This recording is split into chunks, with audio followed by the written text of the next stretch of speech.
স্বাধীনতার পর থেকেই দখল বেদখলে আলোচিত ছিল চট্টগ্রাম নগরীর কর্ণফুলী নদীর তীরবর্তী এই লালদিয়ার চর।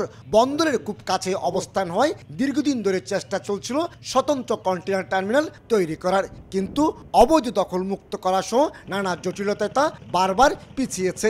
তবে সব জটিলতা কাটিয়ে টার্মিনাল নির্মাণের জন্য মার্কস লাইনের সঙ্গে চট্টগ্রাম বন্দরের চুক্তি এখন সময়ের ব্যাপার মাত্র।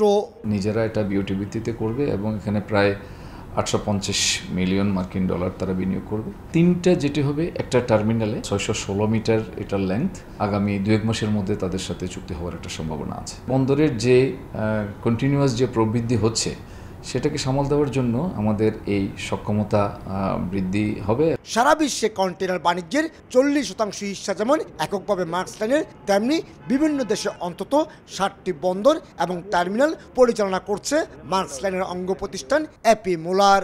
দে আর এক্সপার্ট কন্টেইনার লাইনে, সব মডার্ন সিস্টেম এগুলো অপারেট করবে এবং ওদের আউটপুট হবে বেশি।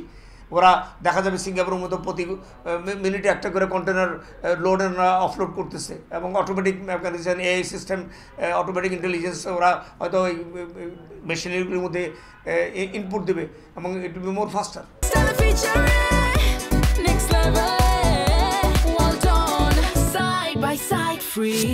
তিনটি জাহাজ বেরোনোর জেটির সমন্বয়ে টার্মিনাল নির্মাণের পাশাপাশি কন্টেইনার রাখতে চট্টগ্রাম বন্দরের কাছে কমপক্ষে 50 একর জায়গার চাহিদা জানিয়েছে মার্কস লাইন। আপাতত একটি অংশে 32 একর এবং অপর একটি অংশে 7.15 একর জায়গার ব্যবস্থা করা হয়েছে। বহিনোঙ্গর হয়ে চট্টগ্রাম বন্দরে আসা যাওয়া করা পণ্যবাহী জাহাজ এবং ওয়েল ট্যাঙ্কারগুলোকে 6টি বিপজ্জনক বাঁক পাড়ি দিতে হয়, কিন্তু ভৌগোলিক অবস্থানের কারণে লালদিয়ার চরে যে টার্মিনাল হবে সে সংকট এড়ানো যাবে। আর তাতে লাভবান হবে লালদিয়ার চরের টার্মিনাল, যে টার্মিনালটি করতে যাচ্ছে ডেনমার্ক ভিত্তিক প্রতিষ্ঠান মার্কস লাইন। নাব্য সংকটের জটিলতা না থাকায় যে কোনো গভীরতার জাহাজ প্রবেশের সুযোগ থাকবে লালদিয়া টার্মিনালে। তবে টার্মিনাল চার্জ নিয়ন্ত্রণে রাখার তাগিদ ব্যবসায়ীদের।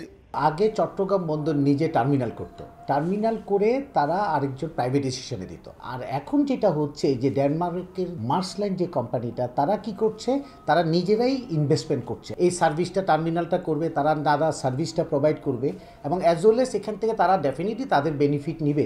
আমরা যেটা চাই সেটা হলো যে টার্মিনাল যে চার্জগুলো, সেই চার্জগুলো যেন একটু সহনীয় পর্যায়ে হয়। বাইরের লোকজন এসে যদি আমার কস্ট অফ ডুইং বিজনেস অথবা কস্ট কমাতে পারে, আমি অবশ্যই স্বাগতম জানাবো। কস্ট যদি নাও কমায়, যদি এফিসিয়েন্সি বাড়ায়, সাপোজ আমার 7 দিন লাগে একটা আউটার থেকে আনতে, if you are doing it in 3 days, আমি বললাম আপনি 50 টাকা থেকে 100 টাকা, আমি I will agree to it because you have cut down my cost. Again আমার কাছে লিড টাইমটা ইজ ভেরি ইম্পর্টেন্ট। পরিকল্পনা অনুযায়ী নির্মাণ কাজ শেষে 2030 সালের মধ্যে চালু হবে লালদিয়ার চরের এপি মোলার টার্মিনাল। আর বছরে এখানে কন্টেনার হ্যান্ডেলিং সক্ষমতা ধরা হচ্ছে 9 লাখ। কমল দে, সময় সংবাদ, চট্টগ্রাম।